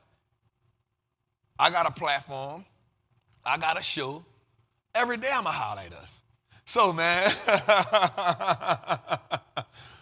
man, this week's Certified Trapper of the Week is none other than billionaire David Steward. So, David Steward is an American billionaire businessman. He is one of 13 black billionaires worldwide. One of 13, man. Salute to that king, man.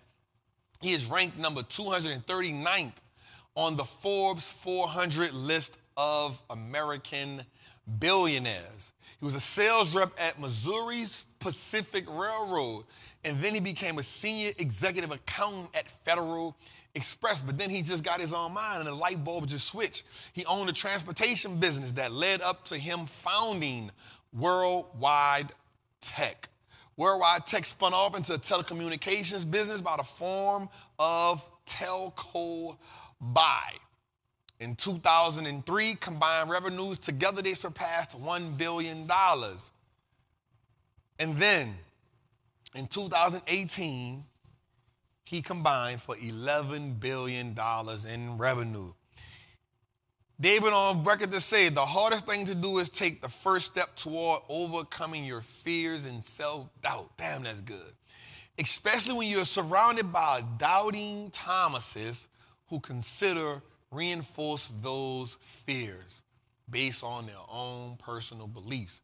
That's huge, man. He said the biggest step, the hardest step for you to overcome fears and self-doubt is it's hard to overcome those things, especially when you're surrounded around people who are self-doubting, who are around people who have fears. Because what do people do? They put their fears on you. But that is the reason why you should be in Trappers Anonymous. Why? Because one of the things we love about Trappers Anonymous is we speak life into everybody in that group. Everybody in that community believes and knows that they're going to be a millionaire. Everybody in that group believes in that community, knows they're going to change the dynamics of their family. Everybody in Trappers Anonymous believes and they know that they are going to change the dynamic of their family and turn their last name to an asset. The reason why it's so hard for a lot of people to build wealth is because you are the only person in your circle who wants to invest. You're the only person in your circle that wants to change the dynamic. Everybody around you saying they want to be a millionaire, but you ask them what's the first step to being a millionaire, they say, I'm a grind. That ain't it. What are we going to do? What is a strategic plan and what is a strategic blueprint that you're going to use to become a millionaire? And you got to be around people who believe that. And if you're not around people who believe that, I'm going to tell you something, it's going to be real hard. So shout out to David Steward. We appreciate you, King. Salute to you, King, because we got a lot more of us on the way. You definitely paved the way. Salute to that King. All right, man, so this episode segment is breaking down a brick. What I love about breaking down a brick is each and every week what I like to do is I like to look at a company and say, hey, check this out. Look at this company, y'all.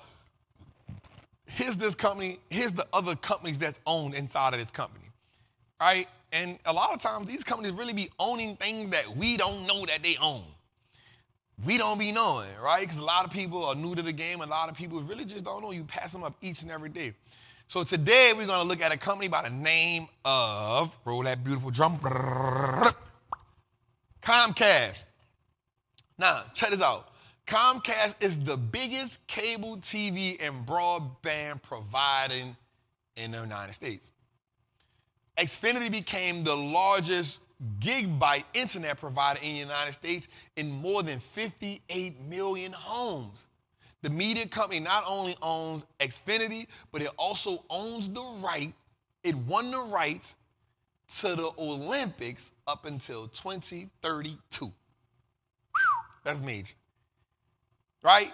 So not only are they the largest cable and broadband provider in the world, in America, they also own Xfinity, which is the largest internet provider in the U.S. in 58 million homes. Right? The media technology company won the rights to the Olympics up until 2032. They also own Peacock, Infinity, Flex, USA, NBC Sports, Bravo, DreamWorks, Universal, NBC, Golf Channel, CNBC, and the list goes on. Now, the company has truly taken a hit, and it's taken a hit for a minute, but definitely wanted you all to see this company, all the things that it owns. Shout out to Comcast. Let's go, y'all. Now, this is 100%, if you know, you know, this is my favorite segment of the show. It is called the Wealth Track. The Wealth Track is so important to me, especially now, because we find lyrics in rap music, we find lyrics in songs that is not murder music. So many artists have given us game inside of their lyrics, and we just miss them.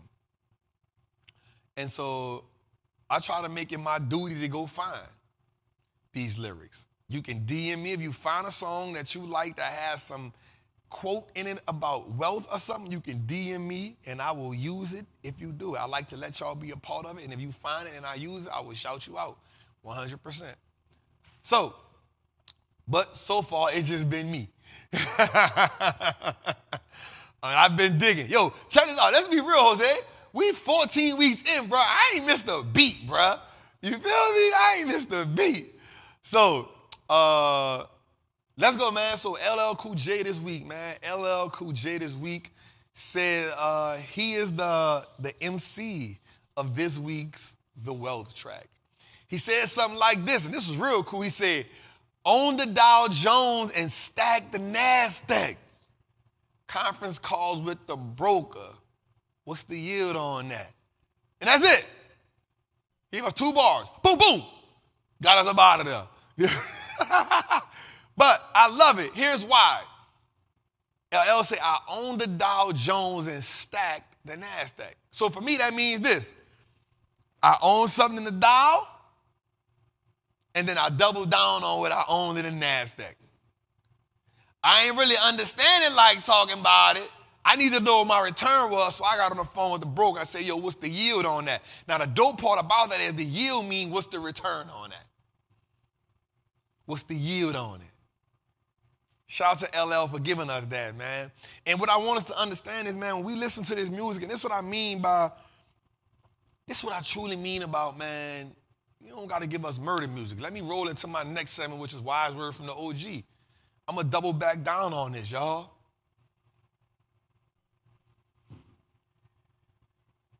We understand more than murder and kill. It's kind of like the slave master saying the only thing you understand is a whooping or a lashing. There's more to us than that, y'all. But we got to demand that. We got to demand it from everybody who say they represent the culture. And if we don't, we cannot expect change. I come to you today and say that I 100% will be the change that I am talking about I want to see. I come to you today saying that Wallstreet Trapper, every day I am working on not only just being a better man, not only just being a better father, not only being a better son, not only being a better friend, not only being a better cousin, but man, being a better leader.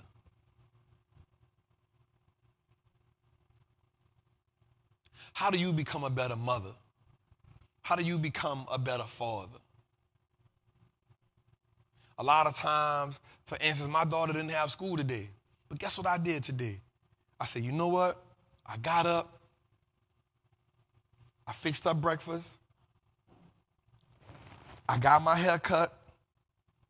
I watched CNBC. But while I watched CNBC, I didn't just give her an iPad. I laid out 3 books. I said, let's start with this book. We're going to work in that. Let's start with this book. We're going to work in that. Let's start with this book. And as she worked, I watched CNBC. As she worked, I watched CNBC. I was right there with her every step of the way. And I said, listen, Stank, let's eat lunch, then let's go to the park. While we was in the park, I was talking to her. You beautiful. You know I love you. I want you to know you're free to talk to me about your emotions. I want you to know you're free to express yourself to me. I didn't let YouTube teach my daughter today. I didn't let YouTube entertain my daughter while I get prepared for Trappin Tuesday. What I did was I watched CNBC while I taught my child.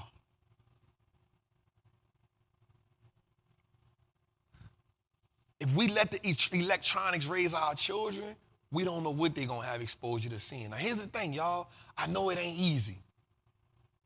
I'm learning every day that parenting is not easy. I'm learning every day that being a father is not easy.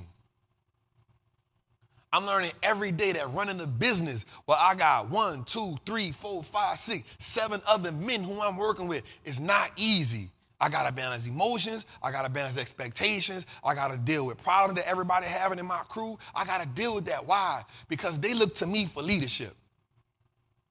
I ask them to play their role and to play their role well. But I got to lead.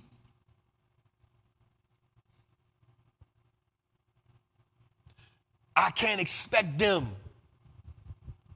to give me what I'm not willing to give them. It's reciprocal.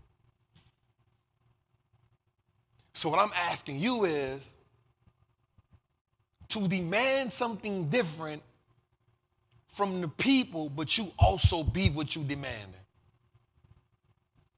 If we tired of seeing black men get killed, let's stop accepting black men culture that represents and say it's cool to kill black men. If we want black women to be respected more, let's stop accepting the culture that doesn't respect black women. Let's stop expecting or respecting the women who disrespect the women inside of the music. Let's start being the change for what we expect, y'all. Let's stop making it be okay to settle. I come to you today because I'm tired, y'all. And I know damn well y'all tired too. When I saw Offset pass away, I was like, damn, bro. Immediately I thought in my mind, damn, bro, them brothers was at odds. And it probably ain't nothing too serious, but we'll never see the Migos again. Them dudes will never get to make that up again.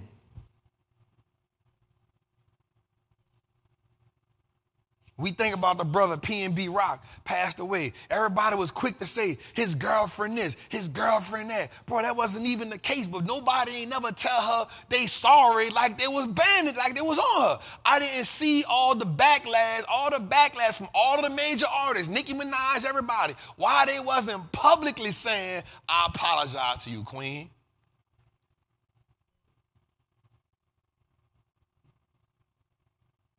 Takeoff, I'm sorry, Takeoff. Right, why nobody ain't say, I apologize, queen? Why no, when P&B Rock, like why nobody ain't go and tell that lady, I apologize, because they dragged her through the mud. They dragged her. We had no sympathy for what she was going through. And even if she did do it, she didn't do it to get the man killed. She did it because she was enjoying some time with her people. We don't have no sympathy for each other. We don't have no sympathy. We don't have no grace for each other. We don't have no compassion for each other. We don't have no empathy for each other. But what pisses me off is we don't have that same energy to our oppressor. We forgive them time and time again. Your boss can tell you some bullshit all day. All you're going to do is mumble under your breath. You're going to text somebody in a group chat and tell them how much you hate the job and how much you want to walk away. Police brutality is wrong, but yet and still, we gonna pull our phones out. We don't have no compassion. Man get killed in cold blood. We don't got no respect. We pull out the phones and record the man getting killed and put it all over the internet for everybody to see. At what point do we respect our life? We don't have no respect for each other.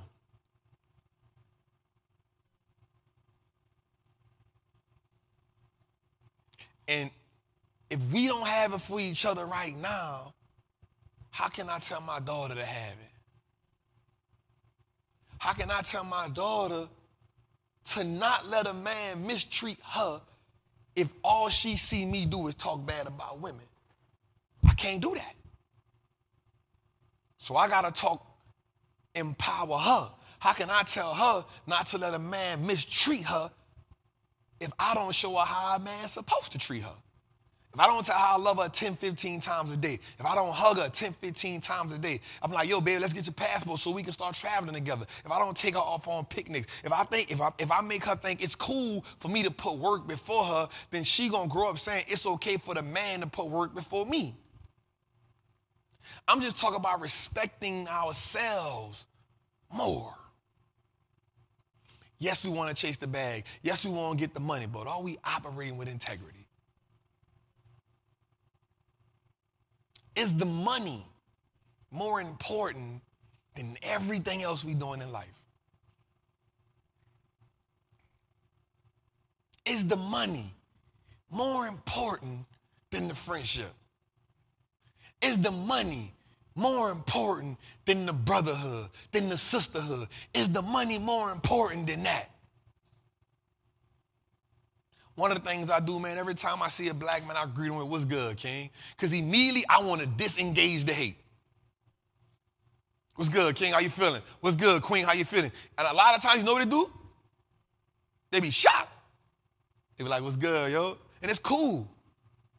But what happens is I'm leading with respect. I'm dissing because I know how hard it is for another black man to see another black man and look him in the eyes for 2 seconds. And the minute they're going to come out the one eye out is, what's good, fam? You good? You good? If I look at you for too long in your eyes, you good? It shouldn't be that way, y'all.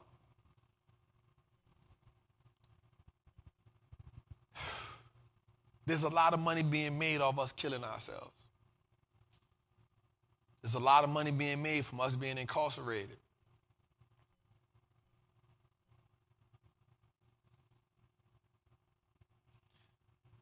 There's a lot of money being made from the imagery that portrays us in a certain way on TV.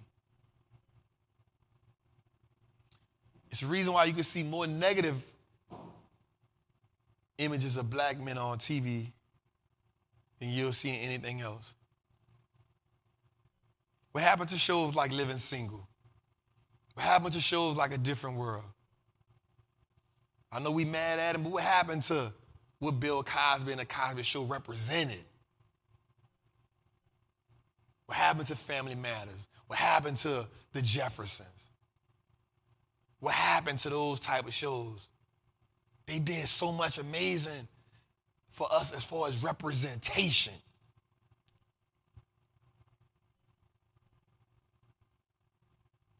We might don't make a lot of it, and we might don't think it, but representation is so key for us.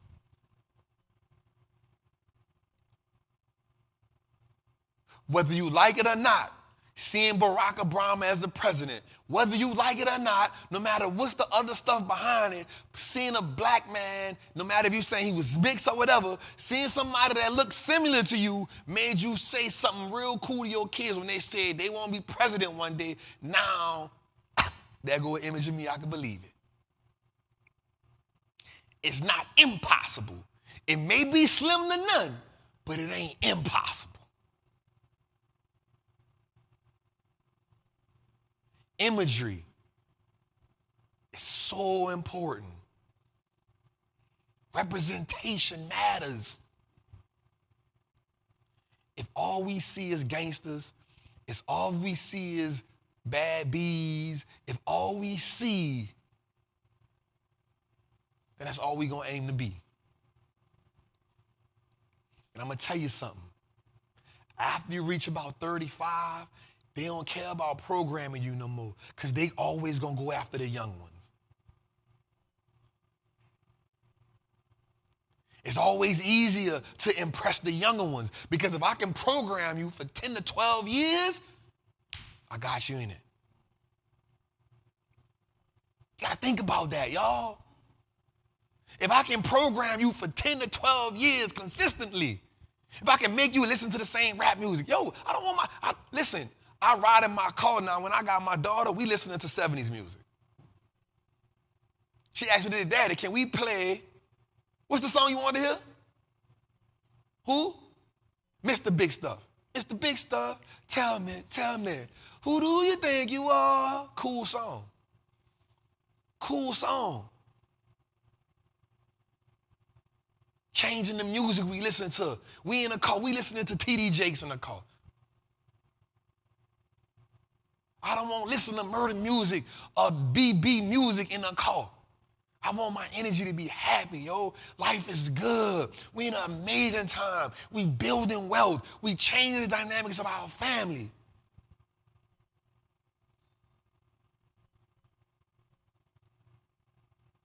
We got to be that.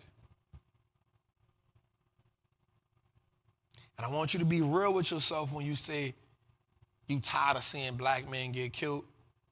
You tired of seeing black women go through what they're going through. When you say you tired of that, I want you to ask yourself this question. Do you still support it after you say you tired? I will come to you and say, there was a time in my life where I was a product of that. There was a time in my life where I heavily supported that. It's because I was still programmed. I had to unplug myself from the matrix, and I will never go back. I will not support it. And I'm just one person. But until all of us not support it, until murder music drop and they get 1,000 sales, that's it. Until we stop showing up for it, until we stop the artists from giving it to us, until we stop the people who own the record companies from producing it for us, till when they start seeing they can't make no money off of it, that's when we change the game, y'all. You can't go get my young king out the hood, give him $1 million check, and make him talk about killing somebody. If you're gonna get him out the hood, go get him out the hood, give him $1 million check, and let him change his vocabulary. Let him change the dynamic. Let him change the lyrics that he's teaching me. And to the OGs that's in the game, man, you should be telling the young kings how they messing up on their contracts, what they doing wrong. We got to unanchor ourselves from that BS, man. And so, I'm going to ask you again. When you tell yourself you tired of seeing black men get killed, when you tell yourself, I'm tired of seeing black women represented in a certain way, when you tell yourself you tired of it, I want you to ask yourself, do you still support it after you say you tired? Because if you do, you're not really tired. It's your boy, the Wall Street Trapper, man. Welcome to another amazing episode of Trappin' Tuesdays. Every Thursday at 5 o'clock, man. Go stream the live episodes Thursday at 5 o'clock on all platforms, Apple, Spotify, Google Play. Do me a favor right now, y'all, when y'all get off this, tell somebody how dope this episode was, but go right now to Apple, Google, Spotify, download one of the episodes right now, play it, do it in the morning because we break those things down. Definitely follow me on Instagram, Wall Street Trapper, and go follow the Wall Street Looks Like Us Now Network on Instagram. It's your boy, the Wall Street Trapper. I love y'all. I appreciate y'all. I'm going to see y'all next week. I'm out.